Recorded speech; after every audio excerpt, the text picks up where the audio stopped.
भी अभी इधर मत जाओ, अपना रूम छोड़ने के बाद भागवत में जिधर अपना रूम है उधर प्रचार वीडियो करने के करो लिए, और और अच्छा सेकेंड लगता है। इनिशिएशन 2009 मैं और नहीं नहीं मैं बता रहा हरिकथा हूँ। में बहुत सदैव दिलचस्पी। भाई तुम्हारा अभी तुम ए रूम पे जितना फ्री रहेगा अभी एग्जिट फॉर में उतना फ्री नहीं रहेगा। तुम्हारा इंटीग्रेटेड दिल टेम्पल करेगा यार इधर का मंदिर दिया है, में चलो अपना भक्तों रूम के देखो। साथ संपर्क हुआ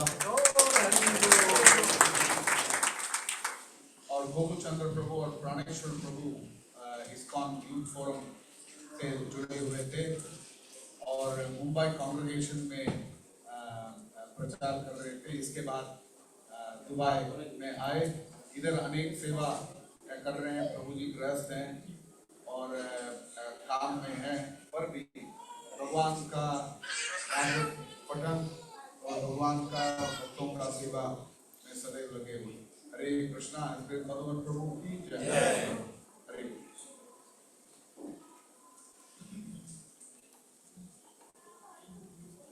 ओम ज्ञानतिमिरान्धस्य ज्ञानाञ्जनशलाकया चक्षुरुन्मीलितं येन तस्मै श्रीगुरुवे नमः। श्रीचैतन्यमनोभीष्टं स्थापितं येन भूतले स्वयं रूपकदामह्यं ददाति स्वपदान्तिकं। वन्देऽहं श्रीगुरुं श्रीयुतापदकमलं श्रीगुरुं वैष्णवांश्च श्रीरूपं शाग्रजातं सकलगुणान्वितं तं सजीवं सावधूतं परिजनसहितं श्रीकृष्णचैतन्यदेवं श्रीराधाकृष्णपादान् सहगणललिता श्रीविशाखान्वितांश्च। हे कृष्णा करुणा सिन्धु दीनबन्धु जगत्पते गोपेश गोपिकाकान्त कांचन गौरांगी राधे वृंदावनेश्वरी वृषभानुसुते देवी प्रणमामि हरिप्रिये। वाञ्छाकल्पतरुभ्यश्च कृपा सिन्धुभ्यैव च पतितानां पावनेभ्यो वैष्णवेभ्यो नमो नमः। जय श्री कृष्ण चैतन्य प्रभु नित्यानंद श्री अद्वैत गदाधर श्रीवासादि गौर हरे कृष्णा कृष्णा कृष्णा हरे हरे हरे राम राम राम हरे हरे। ओम नमो भगवते चैतन्य चंद्राय। ओम नमो भगवते चैतन्य चंद्राय। ओम नमो भगवते चैतन्य चंद्राय। ओम नमो भगवते चैतन्य चंद्राय। ओम नमो भगवते चैतन्य चंद्राय। ओम नमो भगवते चैतन्य चंद्राय। हरे कृष्ण। तो आप सभी भक्तों का आज के इस सत्संग में स्वागत है। परम करुणामय श्री निताई गौर सरकार और वृंदावन बिहारी श्री राधा गोकुलानंद और श्रील प्रभुपाद और परम आराध्य गुरु महाराज के असीम कृपा से आज हम यहाँ पर सिंधी सेरेमनी हॉल में गौर पूर्णिमा के सन्निकट श्री चैतन्य महाप्रभु के पावन चरित्र को श्रवण करने के लिए उपस्थित है। तो ये हमारा बहुत बड़ा सौभाग्य है कि हमें चैतन्य महाप्रभु के विषय में कुछ श्रवण करने मिल रहा है। तो आज मैं जो कुछ भी कहूँगा वो उसमें मेरा कुछ भी नहीं है। अनेक आचार्यों ने जो है बहुत सारा चैतन्य महाप्रभु के विषय में लिखा है। उन्हीं के जो है कुछ पुष्पों को एकत्रित करके आप सभी के चरणों में निवेदित करने का प्रयास कर रहा हूँ। तो चैतन्य महाप्रभु का चरित्र बहुत सारे आचार्यों ने लिखा है, जैसे कि श्री वृंदावन दास ठाकुर ने चैतन्य भागवत, कृष्णदास कविराज गोस्वामी ने श्री चैतन्य चरितामृत, लोचन दास ठाकुर ने चैतन्य भागवत किया और ईशान नागर जी ने अद्वैत प्रकाश। इन सारे ग्रंथों में जो कुछ वर्णन किया है उसी को आपके समक्ष कहने का प्रयास कर रहा हूँ। तो श्री चैतन्य महाप्रभु कौन है? चैतन्य महाप्रभु साक्षात राधा कृष्ण मिलित तनु, राधा कृष्ण ही मिल करके चैतन्य महाप्रभु बन करके इस धराधाम पर आए। और संसार में बहुत सारे लोगों की ऐसी धारणा है ना, सोचते हैं, मैं भी पहले सोच रहा था कि महाप्रभु कौन थे जब जुड़ने से पहले, तो सोचता था कि क्योंकि एक ग्रंथ में लिया था उसमें लिखा था चैतन्य महाप्रभु जो है कोई भक्त है। फिर कुछ लोग कहते थे अरे चैतन्य महाप्रभु तो कोई आचार्य है, और कुछ कहते थे चैतन्य महाप्रभु एक भक्ति का काल हुआ भारत में, तो भक्ति के काल में कोई आचार्य या कोई संत बन करके इस धराधाम पर आ गए। तो विविध प्रकार की जो है धारणा लोगों के हृदय में होती है। तो वास्तव में चैतन्य महाप्रभु तो राधा कृष्ण मिलित तनु उन्हीं का अवतार है। तो भगवान श्री कृष्ण जो है प्रत्येक कल्प में अवतार नहीं लेते, प्रत्येक चतुर्युगी में भगवान अवतार नहीं लेते, कभी कभार अवतार लेते हैं। तो आप सभी भक्त जानते हैं कि कलयुग की अवधि कितनी है, 4,32,000 का जो है कलयुग है, और 4:3:2:1 का रेशियो है। तो कलयुग की अवधि 4,32,000, उससे जो है दुगना द्वापर, उससे तिगुना त्रेता, और उससे 4 गुना जो है सतयुग। तो ये जब 4 युग मिल जाते हैं उसको चतुर्युग कहते हैं। और वैसे ये 4 युग जो है 71 बार 71 टाइम्स जो है यदि बीत जाएंगे तो उसको क्या कहते हैं? हाँ, क्या कहते हैं? एक कल्प, उसको एक कल्प कहते हैं। तो वैसे जो है एक कल्प बीत जाने पर वैसे जो है मनवंतर भी इतने ही प्रकार के होते हैं, 14 मनवंतर होते हैं। वैसे ये कल्प भी जो है घूमने लग जाए है ना, तो 14 मनवंतर का एक कल्प होता है। तो एक कल्प में जो है कभी कभार भगवान जो है अवतरित होते हैं।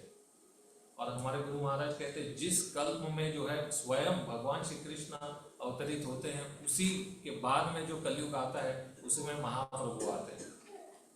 तो हमारा बहुत बड़ा सौभाग्य है कि हम कौन से मनवंतर में है। अभी कोई ब्राह्मण के पास जाएगा तो ना पूरा एड्रेस बताएंगे, श्वेत वराकल पे ना, जम्बू द्वीप पे वैवस्वत मनवंतर है।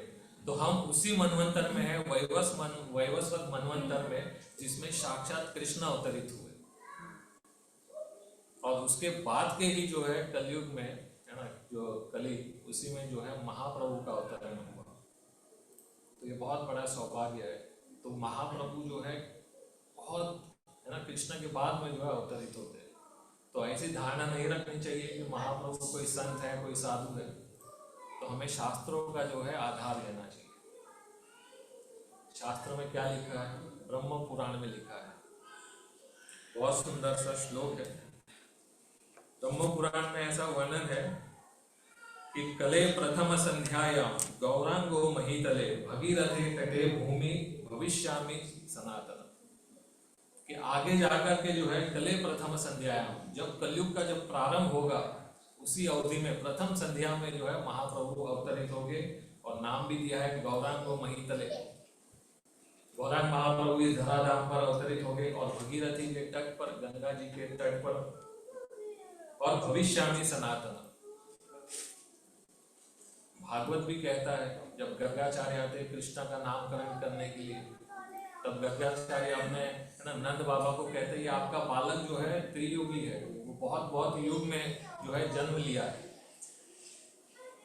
ना। शुक्लो रक्त तथा पीता इदामे कृष्णम, आपका बेटा जो है कभी कृष्ण वर्ण का, अब जो है कृष्ण वर्ण लेकर के प्रकट हुआ है। सतयुग में शुक्ल वर्ण का, त्रेता में रक्त वर्ण का है ना, द्वापर में जो है स्वयं कृष्ण के रूप में प्रकट हुआ है।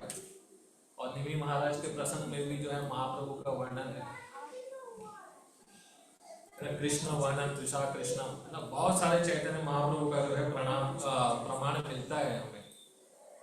तो एक प्रश्न होगा भक्तों के हृदय में। एक कथा जब कह रहा था तो एक आश्रम के भक्त ने प्रश्न पूछा कि प्रभु आप कह रहे हैं कि महाप्रभु जो है भगवान के अवतार है, तो भागवत के अंदर में तो जो है जब 24 अवतारों का जो है वर्णन होता है उसमें कहीं पर भी चैतन्य महाप्रभु का नाम नहीं है। कभी पढ़ा आपने? जय जय मीन वरा कमठ नर हरि बामन, परशुराम रघुवीर कृष्ण की रति जग पावन, बुद्धि कल की व्यास पृथु हरिहंस मनवंतर, यज्ञ ऋषभ हयग्रीव ध्रुव वरदेन धन्वंतर। ये 24 अवतारों का जो है लिस्ट था। अभी इसके अंदर कहीं पर भी जो है महाप्रभु का नाम नहीं है। तो क्या महाप्रभु वास्तव में भगवान है? तो इसका जो है खुलासा प्रहलाद महाराज अपनी स्तुति में करते हैं। जब नरसिंह भगवान प्रकट हो जाते हैं तब वहां पर प्रहलाद महाराज जब भगवान की स्तुति करते हैं तब प्रहलाद महाराज नरसिंह भगवान को कहते हैं कि प्रभु आप जो है त्रियुगी हो, आप तीनों युग में जो है जन्म लेते हो, परंतु कलयुग में तो कहते हैं छंद रूप में जो है छुप करके आप अवतार धारण करते हैं। क्यों छुप करके धारण अवतार करते हैं? क्यों भगवान को छुप करके आना पड़ता है इस कलयुग में? तो आचार्य लोग जो है चैतन्य चरितामृत में बहुत सुंदर वर्णन है कि भगवान को छुप करके क्यों आना पड़ता है। तो कृष्ण लीला के अंदर भगवान श्री कृष्ण की जो है 3 इच्छाएं जो है अपूर्ण रह गई। उस 3 अधूरी इच्छा को पूरी करने के लिए महाप्रभु इस धराधाम पर अवतरित हो गए। क्या इच्छाएं थी? तो कहते केई क्षण राधा प्रेमा, केई क्षण मधुरिमा, केई क्षण सुखे तियो घोर, ये 3 वांछित धन ब्रजे नहीं लो पूरन, की करिबो ना पाइबो हार। तो 3 इच्छा कृष्ण की अधूरी रह गई। क्या? केई क्षण राधा प्रेमा। अब कृष्ण जब अवतार ले लिए तो सारे ब्रजवासी उनसे बहुत प्रेम करते, नंद बाबा, गोपियां, सब सखा बहुत प्रेम करते उनसे। और गीता में भगवान का एक बहुत सुंदर सा वचन है कि ये यथा माम प्रपद्यन्ते तांस तथैव भजाम्यहम्, कि हे अर्जुन, जो भक्त जिस प्रकार से मेरा भजन करता है उसी प्रकार मैं उस भक्त का भजन करता हूँ। तो अब नंद बाबा, यशोदा, ब्रजवासी जितना कृष्ण से प्रेम करते थे उतने रूप में जो है कृष्ण उनसे प्रेम नहीं कर पाए। ये उनके हृदय में एक इच्छा जो है बच गई, क्योंकि गीता भी उन्होंने ही बोला है, उसको सार्थक करना है। तब जो है ब्रजवासियों ने सबने प्रेम किया और सबकी प्रेम की जो है पराकाष्ठा जो है श्रीमती राधा रानी, उन्होंने जो है मुझसे कितना प्रेम किया, अब उस प्रेम को जो है मुझे जानना है। और भगवान सोचने लगे कि ब्रज में जो है बहुत सारे असुर भी आए, है ना, कंस भेज देता बहुत सारे खिलौने, है ना, भांजे के लिए कि थोड़ा खिलौने से, परंतु कृष्ण इतने शैतान है कि जो भी खिलौना आता राक्षस कोई भी आता उसको मार देते। उसी प्रकार जो है पूतना भी आ गई भगवान के पास में जब भगवान 6 दिन के थे। पूतना जब भगवान के सन्निकट आ गई और क्या भाव लेकर के आई थी कि कृष्ण की सेवा करूंगी, ये भाव नहीं था। अपने छाती पर जो है विष लगा करके जो है कृष्ण को मारने के लिए आई थी।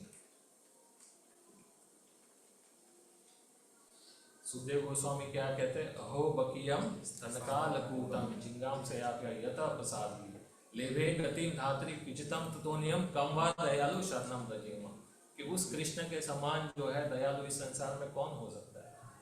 जो किसी को मारने के लिए आए उसको ठाकुर जी जो है अपनी धात्री, अपनी माँ की जो है गति प्रदान कर देते, और वहीं पर पूतना को यदि माता की गति प्रदान कर दे तो जो माता यशोदा ने लाखों बार कृष्ण को जो है स्नेह से दूध पिलाया, उसका पालन किया, उसको अपने पैरों में रख के सुलाया, उस यशोदा को जो है भगवान कौन सी गति देगी?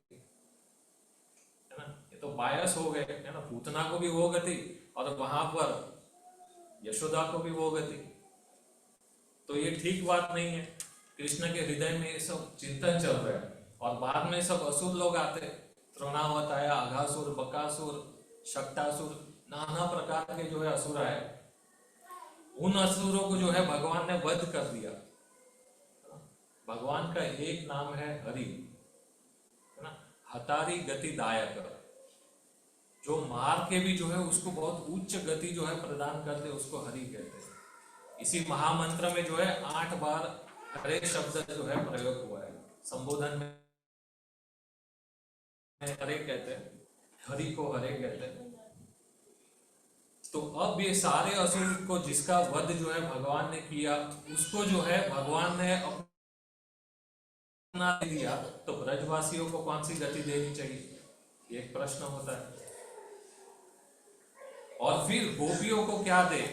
उसमें भी सखाओं को, भक्त जनों को मुक्ति दे। तो कृष्ण जो है ये अपनी प्रतिज्ञा ये था, इसलिए भगवान ने सोचा कि मुझे कुछ अवतार लेना होगा, ऐसा अवतार लेना होगा जिसमें जो है मैं ऐसा व्यक्त करूंगा कि मैं इन सभी भक्तों की जो है प्रेम के कारण जो है ऋणी हो गया। मान लीजिए आपने किसी भक्त ने या किसी ने 100 व्यक्तियों से जो है 1-1 लाख रुपए ले लिए, कितने हो गए? 1 करोड़ हो गया। अब जो है सबको कहा कि मैं आपको कुछ दिनों में इसको लौटा दूंगा, परंतु उसको लौटा नहीं पाए और उसका नुकसान हो गया और उसके पास 1 ही लाख बचे। अब क्या होगा? उस 1 लाख सबके पास जाकर के कहेगा कि आपके 1 लाख रिटर्न नहीं कर पाऊंगा, मेरे पास केवल 1 लाख ही है, इसी को जो है आप बांट करके संतुष्ट हो जाए। तो सबको कितना कितना मिलेगा? 1-1 हजार में जो है संतुष्टि करनी पड़ेगी। बस महाप्रभु के साथ में यही हो गया। बहुत सारे लोगों का जो है कर्जा आ गया अपने ऊपर, और उसको कैसे उतारा जाए, कैसे उस ऋण से जो है कैसे उऋण हुआ जाए। तो महाप्रभु ने सोचा अब तो जो है अवतार धारण करना पड़ेगा।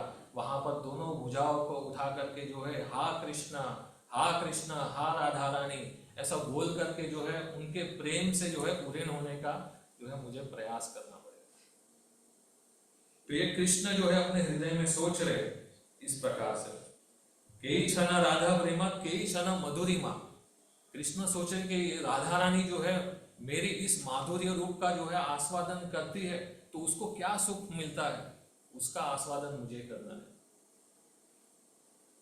के क्षण सुखे तियो घोर,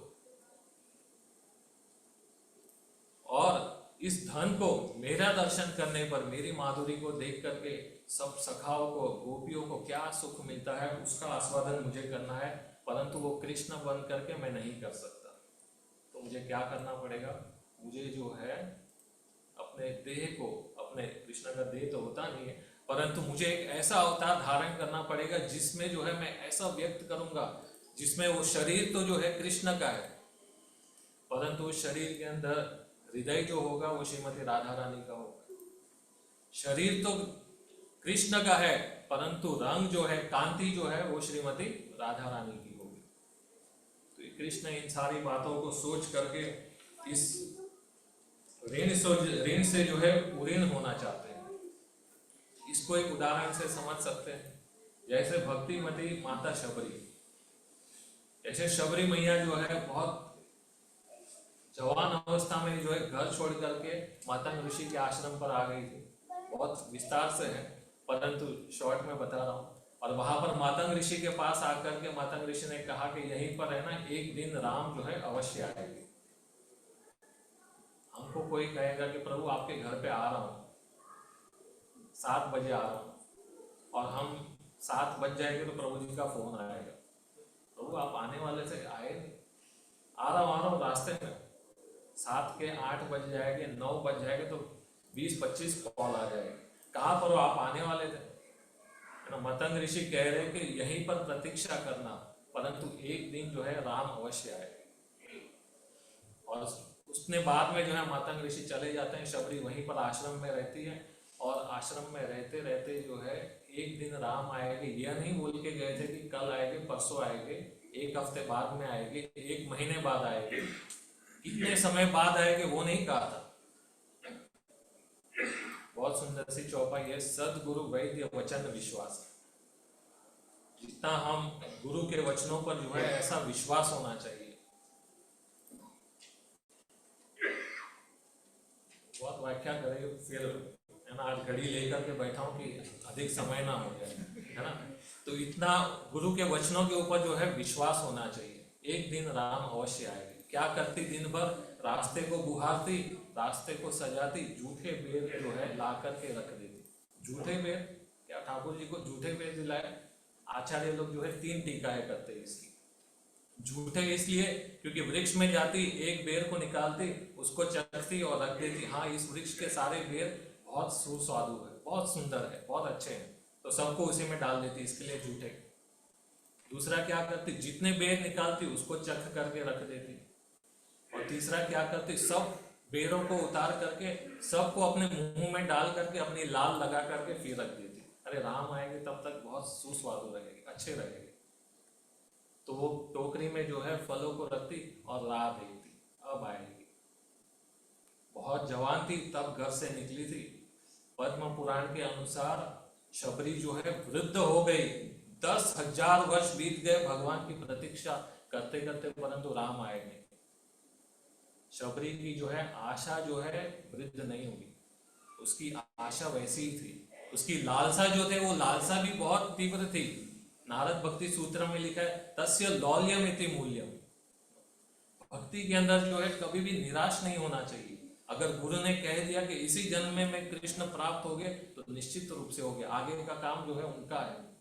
प्रतीक्षा करना, सेवा करना वो हमारे हाथ में। तो प्रतीक्षा करते रही, 10,000 वर्ष बीत गए, फिर राम आए। आप सब कथा जानते हैं। और भगवान उस फल को चखते हैं।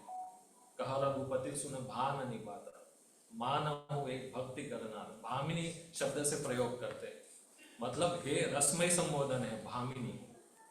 और भगवान फल चखते हैं और बहुत सारी लीला जो है आगे समाप्त होकर के भगवान सब युद्ध करके फिर पहुंच जाते हैं अयोध्या में। तो वहां पर क्या होता है, सब जन अयोध्या में जो है उत्साह के साथ में जो है राम जी का स्वागत करते हैं। मैया भी सब जो है भगवान सीताराम को अपने घर पे प्रसाद लेने बुलाते हैं। कौशल्य मैया जो है सीताराम को अपने घर पे जो है कुछ खाने के लिए बुलाते हैं, प्रसाद के लिए। तब क्या होता है, भगवान जो है फल, भगवान जब खाते हैं और खाने के बाद में जो है कौशल्या मैया पूछती है कि इसका स्वाद सब ठीक था राघव जी, सब इसका प्रसाद बहुत ठीक था। भगवान राम कहते हैं हाँ ठीक था, किंतु दूसरी मैया के पास में जाते हैं, वो भी प्रसाद परोसती है। राम जी खाते हैं और फिर पूछते हैं राघव जी खाना तो सब ठीक था, सब व्यवस्थित, हाँ बहुत अच्छा प्रसाद था, किंतु तीसरी मैया के पास में जाते हैं, कैकेयी के पास में जाते हैं, वहां पर भी जाकर के जो यही बात कहते हैं प्रसाद तो बहुत ठीक था, परंतु परंतु किंतु परंतु किंतु। जानकी जी सोच रहे जब से आए किसी के घर में जा रहे एक ही बात कह रहे किंतु परंतु। बाद में जो है ससुराल से न्योता आया सुनैना जी और जनक जी से, तो वहां पर जाकर के जो है प्रसाद लिया। प्रसाद लेने के बाद में जो है सुनैना मैया ने भी कहा कि राघव जी प्रसाद सब ठीक था, आपको अच्छा लगा? हाँ प्रसाद तो बहुत सुंदर था, किंतु। अब जानकी जी ने सोचा कि ये किंतु परंतु जो है पूछना पड़ेगा है क्या चीज।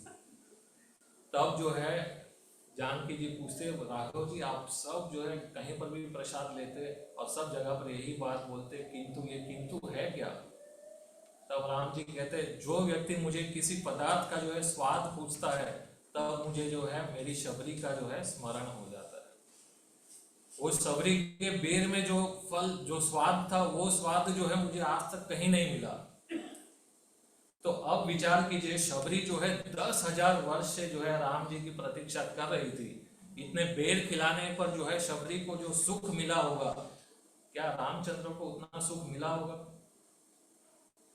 उसी सुख को जो है यदि आस्वादन करना है तो बहुत अतिशयोक्ति नहीं होगी, राम को भी जो है शबरी बनना पड़ेगा। आप मानते हैं इस बात को? यदि शबरी को कितना आनंद हुआ रहेगा, उस आनंद को यदि चखना है तो राम को जो भी है शबरी बनना पड़ेगा। उसी प्रकार राधा रानी के, सखाओं के, सबके प्रेम का आस्वादन करने के लिए श्री कृष्ण को जो है गौरांग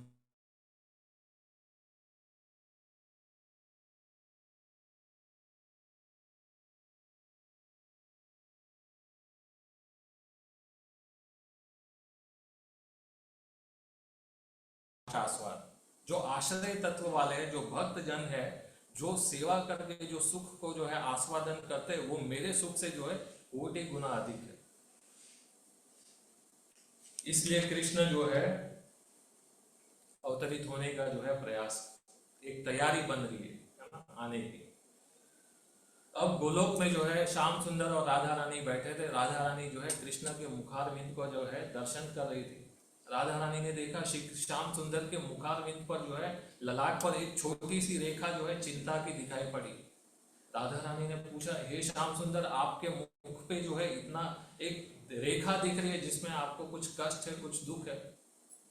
तो कृष्ण कहते हैं कि मैं जो है इन सारे ब्रजवासियों के प्रेम में बहुत जो है लबालब, क्या कहते हैं, उरीन होना चाहता हूँ, ऋण से उरीन होना चाहता हूँ, और इस संसार में जाकर के ऐसा कुछ करना चाहता हूँ जिसमें कोई योग्यता हो ना हो, चाहे वो कैसे भी जाति का हो, कोई व्यक्ति क्यों ना हो, परंतु केवल जो है कृष्ण नाम ले ले तो उसका जो है उद्धार हो जाए, ऐसी कुछ लीला को मैं करना चाहता हूँ। तब राधा रानी कहते मैं आपकी क्या सहायता कर सकूं? भगवान कहते हैं कि भंडारी तो आप ही हो, है ना, भंडार तो आपके पास पड़ा है पूरा, और हम तो जो है केवल बांटने वाले हैं। इसके लिए ब्रज में एक भजन गाते हैं, हमारो धन राधा श्री राधा श्री राधा, जीवन धन राधा श्री राधा श्री राधा, परम धन राधा श्री राधा श्री राधा। तो धन तो जो है वास्तव में राधा रानी है, हम तो जो है कृष्ण के, हम तो केवल बांटने का काम करेंगे, तो आप कृपा करो हमारे ऊपर। तो राधा रानी ने कहा क्या कृपा करो? कहे कि आप जो है अपने इस अंग कांति को जो है मुझे दे दो। तब राधा रानी ने जो है कृष्ण को अपनी चुनरी ओढ़ा दी और बाद में कहा कि अब हे किशोरी जी, मुझे जो है आपके इस भाव को भी जो है मुझे दे दो, क्योंकि मैं अवतार लूंगा तो मुझे भाव जो है आपके सरीखा चाहिए। राधा रानी ने कहा कि वो तो आप संभाल नहीं पाएंगे। राधा रानी के उस भाव को संभालना जो है कृष्ण के लिए भी बहुत कठिन है। इसको यदि आस्वादन करना है तो चैतन्य चरितामृत के अंदर गंभीरा लीला को जो है श्रवण करना चाहिए। हमारे गुरु महाराज का बहुत प्रिय प्रसंग है।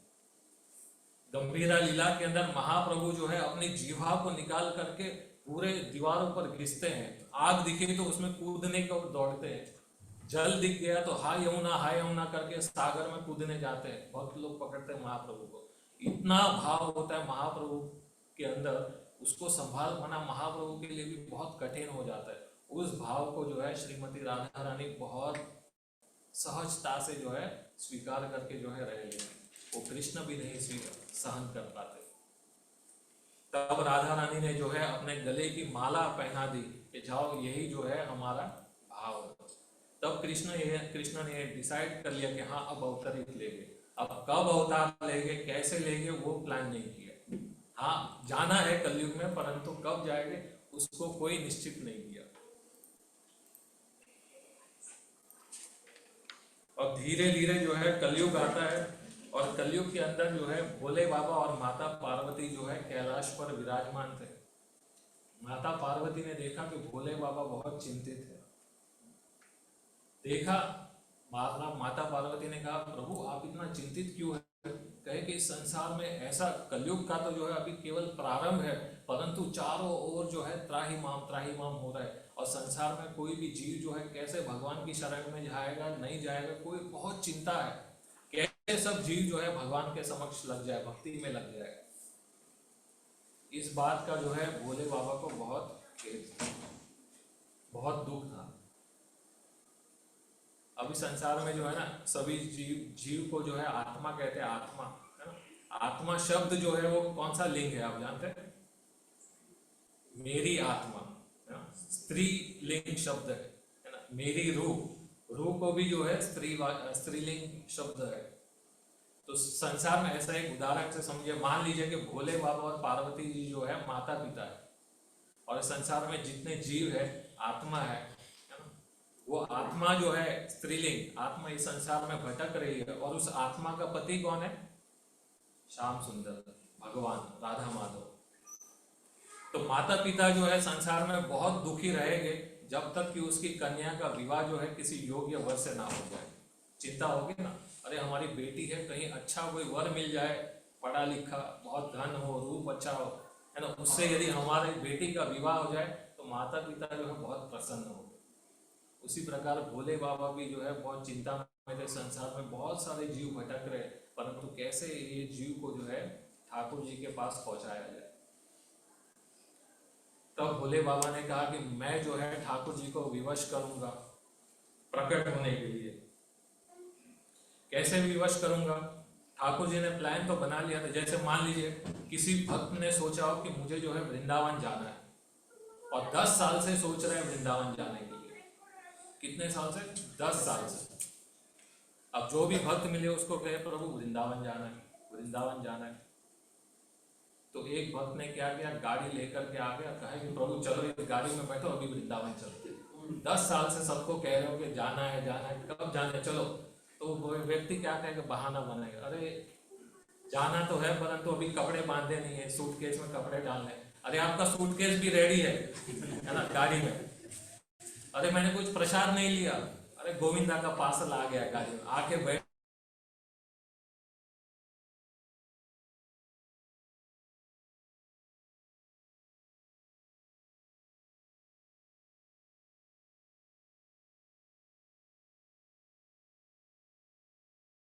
भक्त को विवश कर दिया। अब भोले बाबा ने सोचा कि मैं भी जो है ठाकुर जी को विवश कर दूंगा अवतार लेने के लिए। तब जो है भोले बाबा सदाशिव जो है निकले वहां से और कहाँ गए, क्षीर सागर के तट पर, और वहां पर जाकर के जो है तपस्या करने लगे।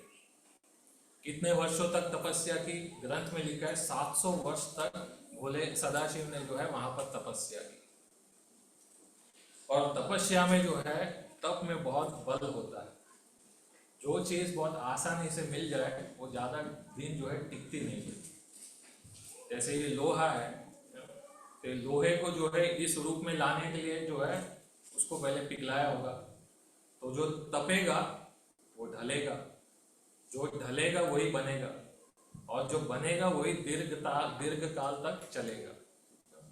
और पुकार में भी बहुत शक्ति होती है। जैसे द्रौपदी ने पुकारा तो पुकार में बहुत शक्ति है।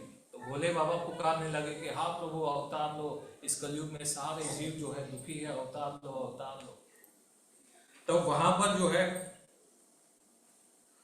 महाविष्णु जो है प्रकट हो गए। महाविष्णु प्रकट होकर के जाकर के सदाशिव जी को जो है आलिंगन कर लिया, और आलिंगन करने के बाद में एक विशालकाय जो है शरीर निर्मित हो गया, जिससे बहुत प्रकाश निकल रहा था। और तभी जो है गोलोक से जो है आकाशवाणी हुई, है ना। क्या आकाशवाणी हुई, कहे कि सुनो महाविष्णु तुम्ही यही मूर्ति थे, प्रकट होए आगे लाभार गर्भे। कि हे महाविष्णु और सदाशिव, आप ये जो है मिलित तनु जो है आप ही जाकर के नीचे जाकर के धराधाम पे जाकर के आपको अवतार लेना है। तो कृष्ण जो है सदाशिव और भोले बाबा, सदाशिव और महाविष्णु मिल करके श्रीहट ग्राम में अद्वैत आचार्य के रूप में प्रकट हो गए, है ना। वहां पर आकाशवाणी कहते हैं हम भी आएंगे, आप चले जाओ सबसे प्रथम, और हम आपके पीछे पीछे आएंगे। सची जगन्नाथ गेहे देखे आमी, बलराम आदि कोटि जत भक्त गण, जीव उद्धारिते लाभ है लजा। कि हम जो है आगे जाकर के, मैं भी प्रकट होगा, आप भी जाकर के जाइए, और आगे जाकर के पूरे भक्तों को लेकर के बलराम सरी के जितने भी भक्तगण हैं सब जाकर के अवतार लीजिए। तो धीरे धीरे जो है भगवान के सारे भक्त अवतार लेने लगे। अद्वैत आचार्य जो है महाविष्णु सदाशिव बन करके आ गए, बलराम जी निताई बन करके आ गए, नारद जी श्रीवास पंडित बन करके आ गए, मधुमंगल श्रीधर बन के आ गए, सुबल जो है गौरीदास बन करके आ गए, और नंद बाबा साक्षात जगन्नाथ मिश्र बन करके आ गए। सची माता जो है यशोदा का अवतार थी। तो ऐसे करके जो है गौर लीला के सबसे प्रथम परिकर अद्वैत आचार्य इस धराधाम पर आ गए। उनके पिता का नाम था कुबेराचार्य, वो कुबेर जी का ही अवतार था, और उनकी पत्नी का नाम था लाभार देवी। और आकर के शांतिपुर के सन्निकट रहने लगे, और धीरे धीरे सारा गौर परिकर जो है अवतरण होने लगा। और होते होते जो है उस समय पर ऐसी भारत की स्थिति थी कि उसका क्या वर्णन किया जाए, जिसके कारण अद्वैत महाप्रभु बहुत अधिक चिंतित थे न। सब जगह पर जो है यौवनों का अधिकार था, जहां देखो सब यौवन लोग। तलवार के नोक पर जो है धर्म परिवर्तन होता। यदि किसी की शिखा देख दी, जनवे देख दी, तो उसको जो है काट के फेंक देते। आजकल तो जो है इतिहास पढ़ाते हैं ग्रंथों में, बहुत है ना गलत इतिहास है। अब तो हम बहुत आराम से घूम रहे हैं संसार में, परंतु हमारे जो पूर्वजों ने बहुत संघर्ष किया है ना। तुर्की लोग आए, मुगल लोग आए, कितने लोग आए, उन्होंने भारत को जो है बहुत लूटा। और ऐसी स्थिति, ऐसे काल में जो है महाप्रभु के सारे परिकर इस धराधाम पर थे, और सब जन चिंतित थे। और सब जाकर के अद्वैत आचार्य को कहते कि प्रभु आप कब जो है महाप्रभु कब जो है अवतार लेंगे, कब अवतार लेंगे।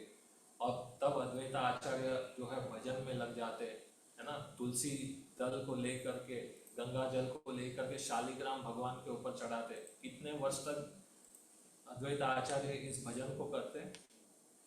50 वर्ष तक। और 50 वर्ष तक जो है भजन में यही बात कहते हैं कि हाँ प्रभु कब अवतार लोगे, कब अवतार लोगे।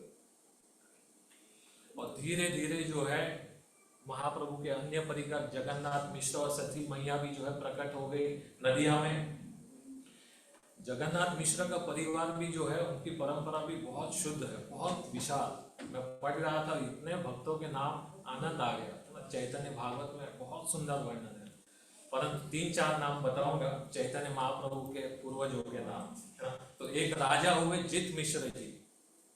वो जित मिश्र जो है, उनकी एक कन्या, उनका विवाह हुआ मधुकर मिश्र के साथ। और ये मधुकर मिश्र के घर में जो है एक संतान ने जन्म लिया जिसका नाम था उपेंद्र मिश्र। और ये उपेंद्र मिश्र का जो है विवाह हुआ कमलावती नाम की एक स्त्री के साथ। और उस कमलावती के गर्भ से जो है 7 संतान प्रकट हुई। और उसमें से जो तीसरी संतान जो थी वो जगन्नाथ मिश्र बने, और जिनको चैतन्य महाप्रभु के पिता बनने का सौभाग्य प्राप्त हुआ। और उसी के सन्निकट नदिया ग्राम में जो है एक नीलांबर चक्रवर्ती नाम के बहुत अद्भुत, उस समय के सबसे बड़े ज्योतिषाचार्य थे, उनकी कन्या सची देवी, उनसे जो है जगन्नाथ मिश्र का विवाह हो गया। अब तो हमको बहुत जल्दी जल्दी भागना है ना, क्योंकि समय खत्म हो जाएगा। तो जगन्नाथ मिश्र और सची देवी का जो है विवाह हो गया। विवाह होने के बाद में उस समय पर जगन्नाथ मिश्र को जो है पुरंदर की उपाधि दी गई थी। बहुत बड़े विद्वान थे। जैसे आज के समय में काशी विद्वानों की नगरी मानी जाती है, वैसे पूर्व में नदिया जो है सब विद्वानों की नगरी थी। तो जगन्नाथ मिश्र और सची मैया वहां पर रहने लगे गंगा के किनारे। बहुत सुख संपत्ति से रह रहे थे, परंतु एक ही दुख था, कोई संतान नहीं हो रही। और जैसे संतानों ने जन्म लेना चालू किया तो एक के बाद एक जो है सची मैया के सारे गर्भ जो है पात हो जाते। धीरे धीरे करके जो है 8 गर्भ में जो कन्याएं उत्पन्न हुई उसका जो है पात हो गया। और 9वें में जो है बलराम जी का अंश, है ना, प्रकट हुए विश्वरूप प्रभु। विश्वरूप प्रभु प्रकट होने के बाद में फिर कुछ समय बाद में सची मैया को जो है एक बहुत सुंदर सा जो है एक स्वप्न आया। क्या स्वप्न आया? वो स्वप्न में देखा, सची कहे मुनि देखी आकाशे ऊपरे, दिव्य मूर्ति लोक सब एन स्तुति करे। सची मैया जगन्नाथ मिश्र को कहती, आज प्रभु मैंने बहुत सुंदर सा सपना देखा। क्या सपना देखा? आज जो है मैं रात में ऐसे सपना देखा कि सब आकाश मंडल में सब देवी देवता जो है खड़े होकर के हाथ जोड़ करके मेरी स्तुति कर रहे। जगन्नाथ मिश्र ने कहा बहुत सुंदर सा सपना है। फिर कुछ दिनों के बाद में एक और सपना आया कि जगन्नाथ मिश्र कहे स्वप्न यह देखिला, ज्योतिमय देह मोरा हृदय बसीला। एक मैंने जगन्नाथ मिश्र कहे मैंने भी आज एक बहुत अद्भुत स्वप्न देखा कि एक प्रकाश जो है दिव्य ज्ञान हृदय प्रकाशित है ना, एक बहुत सुंदर सा प्रकाश जो है मेरे हृदय से निकल करके तुम्हारे हृदय में चला गया। तो सची माता ने कहा बहुत अद्भुत स्वप्न प्रभु आपने देखा। फिर कुछ समय बाद में जो है सची मैया फिर कहती कि अब जगन्नाथ मिश्र जी आज मैंने क्या देखा, आज मैंने इतना सुंदर सपना देखा कि स्वप्न में बहुत सारे भक्तगण हाथ उठा उठा करके जो है कीर्तन कर रहे थे। और कीर्तन करते करते उस कीर्तन के मध्य में एक बहुत बड़े जो है गौर रूप में एक व्यक्ति थे, वो नाच रहे थे। नाचते नाचते नाचते जो है वो आकर के मेरे गर्भ में प्रवेश कर लिए। जगन्नाथ मिश्र ने कहा सची बहुत अद्भुत अद्भुत स्वप्न देख रही हो तुम। जगन्नाथ मिश्र और सची देवी इस सब स्वप्न को देख करके बहुत प्रसन्न हो जाते हैं। एक दिन सची मैया ने कहा कि आज क्या स्वप्न देखा? आज जो है हमारे घर में जब मैं कुछ बुहारी कर रही थी तब जो है घरों में हमारे घर में बहुत सारे जो है चरण चिन्ह पड़े थे।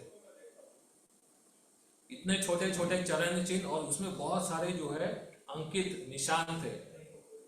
अंकुश, अंबर, पुलिश, कमल, जव, जदा, धेनुपद, शंख, चक्र, स्वस्तिक, जम्बूफल, कलश, सुधार, अर्धचंद, षटकोण, मीनु, बिंदु, ऊर्ध रेखा, अष्टकोण, त्रयकोण, इंद्रधनु, पुरुष विशेषा। कि चैतन्य महाप्रभु के चरणों में जो है जितने अंकित चिन्ह थे वो सारे चिन्ह जो है सची माता के आंगन में दिखाई दिए। तो जगन्नाथ मिश्र समझाते हैं कि हमारे ठाकुर जी जो मंदिर में बैठे हैं वो थोड़ा बोर हो गए होंगे मंदिर में बैठे बैठे, तो थोड़ा घर के प्रांगण में चल के आ गए, इसके लिए पूरे घरों में जो है निशान दिख रहे हैं। फिर सची मैया ने कुछ दिन बाद में जो है एक और स्वप्न देखा और जगन्नाथ मिश्र को कहने लगी कि अब जो है आज मैंने क्या स्वप्न देखा कि मैं जो है यहाँ से जाते जाते जगन्नाथपुरी गई, और जैसे ही जगन्नाथपुरी गई मैंने वहां पर मंदिर के शिखर का दर्शन किया, नील चक्र का दर्शन किया, ध्वजा का दर्शन किया, और सिंह द्वार से जो है मैं जगन्नाथ के मंदिर के अंदर प्रवेश कर रही थी। प्रवेश करते करते जो है मैंने सबसे पहले पतित पावन जगन्नाथ जी के दर्शन किए, फिर लक्ष्मी के दर्शन किए, और फिर मंदिर की परिक्रमा करते करते मैं वहां पर गरुड़ स्वयं के पास आकर के खड़ी हो गई, और बहुत सुंदर से जो है जगन्नाथ बलदेव सुभद्रा मैया का मैंने दर्शन किया।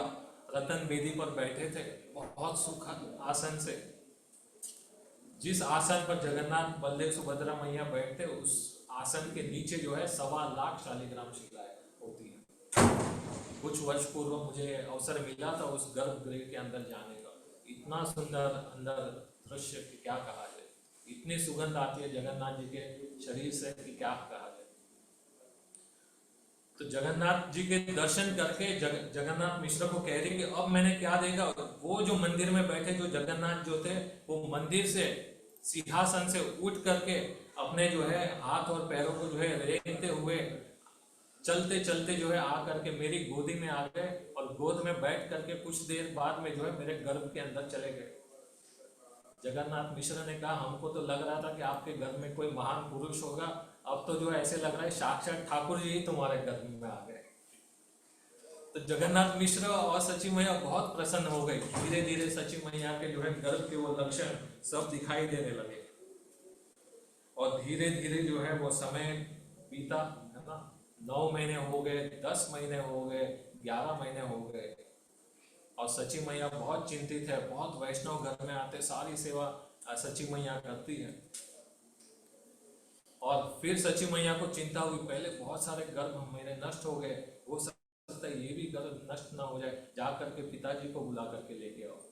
तब जो है नीलांबर चक्रवर्ती को बुलाया गया। नीलांबर चक्रवर्ती जब सची मैया के पास में आए, सची मैया के रूप को देख करके नीलांबर चक्रवर्ती जो है बहुत प्रसन्न हो गए, और प्रसन्न होकर के कहने लगे कि सची, जब तुम्हारा जन्म हुआ था तब लोग कह रहे थे अरे कन्या का जन्म हुआ, अरे पुत्र होता तो बहुत अच्छा था, परंतु आज तुम्हारे कारण जो है मेरे भाग्य जो है उदय हो गया कि तुम्हारे कारण जो है ऐसे अद्भुत महान पुरुष जो है साक्षात कृष्ण ही जो है तुम्हारे गर्भ से प्रकट होने वाले।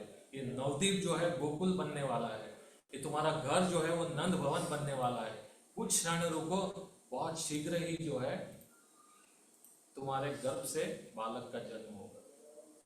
और उसी समय पर वहां पर अद्वैत आचार्य जो 50 वर्षों से जो है महाप्रभु को प्राकट्य करने के लिए बहुत विवश कर रहे थे, उनकी सेवा पूजा का जो है अंतिम दिवस था।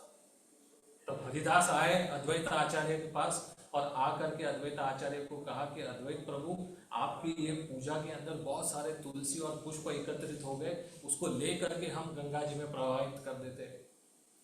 अद्वैत आचार्य ने कहा ठीक है, कोई बात नहीं। अद्वैत आचार्य और हरिदास दोनों गए उस पुष्प और तुलसी को ले करके गंगा में विसर्जित करने के लिए।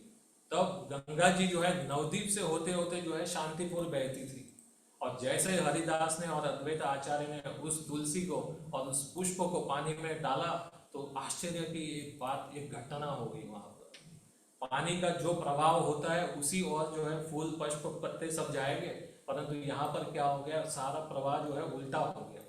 वो पुष्प डाले थे तो शांतिपुर से आगे जाने चाहिए, परंतु ये पुष्प और तुलसी जो है उल्टे जाने लगे।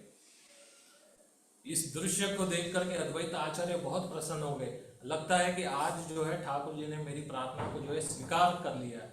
अद्वैत की जो है प्रार्थना कभी विफल नहीं होती।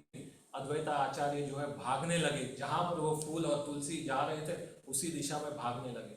कहाँ पर जा रहे थे वो सारे फूल और तुलसी? वो फूल और तुलसी जाग के जो है नदियों में जा रहे थे। वहीं पर जहाँ पर सची माता और जगन्नाथ मिश्र का घर था और वहाँ पर स्त्रियों को नहाने के लिए घाट बना था, वहाँ पर सची मैया जो है स्नान करने के लिए आई थी।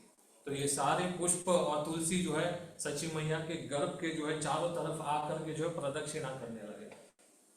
बार बार सची मैया उनको दूर करती कि अरे कौन है जिसने ये पुष्प डाल दिए, परंतु फिर से वो सारे पुष्प और तुलसी जो है सची मैया के गर्भ के पास आ जाते।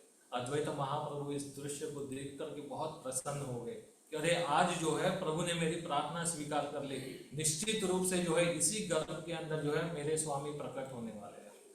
अद्वैत महाप्रभु के शरीर में जो है रोमांच, कंपा, शुतरंग, भाजो सारे जो है लक्षण दिखने लगे। कुछ बोल नहीं पा रहे थे, होठ कांप रहे थे, आंखों से अश्रु गिर रहा था, पूरा शरीर जो है कंपायमान हो रहा था। और जैसे ही सची मैया उस पानी से बाहर निकली तो अद्वैत आचार्य ने जो है उनको प्रणाम कर लिया।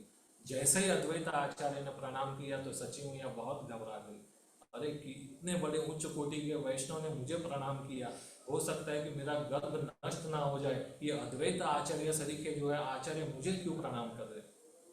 सची मैया बार बार कहती कि हे अद्वैत प्रभु ऐसा मत कीजिए। अद्वैत महाप्रभु तो कहाँ कुछ सुन रहे थे। तब सची मैया दौड़ करके घर में चली गई, जगन्नाथ मिश्र को कहा कि अरे आज अद्वैत आचार्य ने आकर के मुझे प्रणाम किया।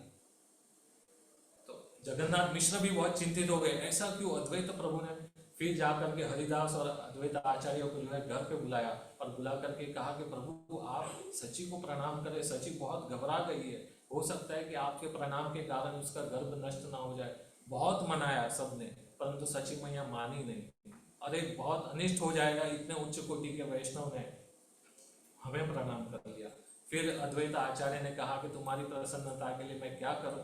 तब अद्वैत आचार्य सची मैया ने कहा कि एक काम करो, आप जो है मुझे दीक्षा दे दो। तब अद्वैत आचार्य जो है गौर गोपाल मंत्र से जो है सची मैया के कानों में गौर गोपाल मंत्र का दीक्षा दे देते। धीरे धीरे समय बीता, जैसे नीलांबर चक्रवर्ती ने कहा था कि 13वां महीना होगा, उस महीने में जो है प्रभु प्रकट हो गए। तो धीरे धीरे माघ मास भी बीत गया। माघ के बाद में कौन सा महीना आता है? फाल्गुन। फाल्गुन का महीना आया।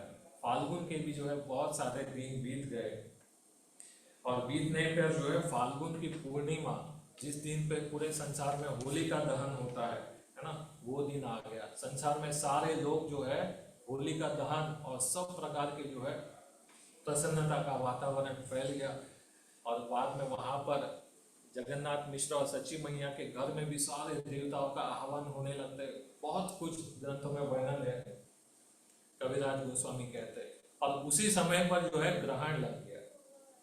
अब आचार्य कहते ग्रहण क्यों लग गया वहां पर, तो ग्रहण के समय पर सब लोग बहुत पूजा पाठ करते हैं, है ना। तो यहाँ पर लिखा है अकाले गौरा चंद्र दियो न दर्शन, सकाले चंद्र आर कौन प्रयोजन, है ना। जब पूर्ण चंद्र गौर, है ना, गौरांग महाप्रभु प्रकट होने वाले हैं, तो ये अधूरे दाग वाले जो है चंद्रमा की क्या आवश्यकता है। तो चंद्रमा भी जो है अपने आप को छुपा लिया कि अरे ये तो गौर सुंदर प्रकट होने वाले, उसके सामने हमारा कोई कंपैरिजन नहीं है। तब अद्वैत महाभारत, तब जो है सची मैया और जगन्नाथ मिश्र के घर पे शनिवार का दिन शाम को 5 बज करके जो है 55 सिंह लग्न में, है ना, गौरांग महाप्रभु का जो है प्राकट्य होता है ना। हरे कृष्णा कृष्ण कृष्ण हरे हरे, हरे राम राम राम हरे हरे। जगत भार लोके बोले हरि हरि, से क्षण गौर भूमि अवतर। उस समय पर सची माता के गर्भ से महाप्रभु का अवतरण होता है। पूरा संसार उस समय पर भजन साधन में लगा था। जब ग्रहण का समय होता है उस समय पर जो कुछ भी कार्य किया जाए वो सिद्ध हो जाता है। तो जो भक्त बहुत सालों से जो है गायत्री का जप कर रहे थे, तो पहले गायत्री माँ जो है प्रकट हो गई और गायत्री अदृश्य होने के बाद में वहां पर गौर हरि का दर्शन हो गया।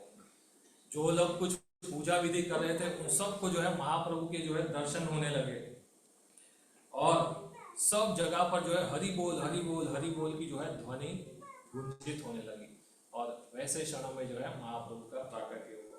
कथा बहुत विस्तृत है, हृदय में जो है बहुत कुछ कहने का भाव भी है। ये सब तो आश्रम के भक्तों के साथ में बैठ कर ही संभव होता है। वहां पर 1.5-2 घंटे बैठे रहो, कोई उठाता नहीं है।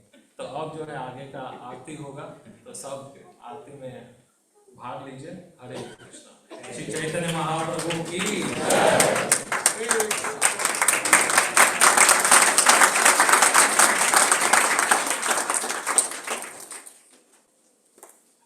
लगता है गौर पूर्णिमा तो पहले जल्दी हो गया। इधर महाप्रभु का प्रागट्य तो आज हमारे समीप हुई है। सोमवार के दिन। हरे कृष्णा। दिस ग्रेट मधुबन प्रभु की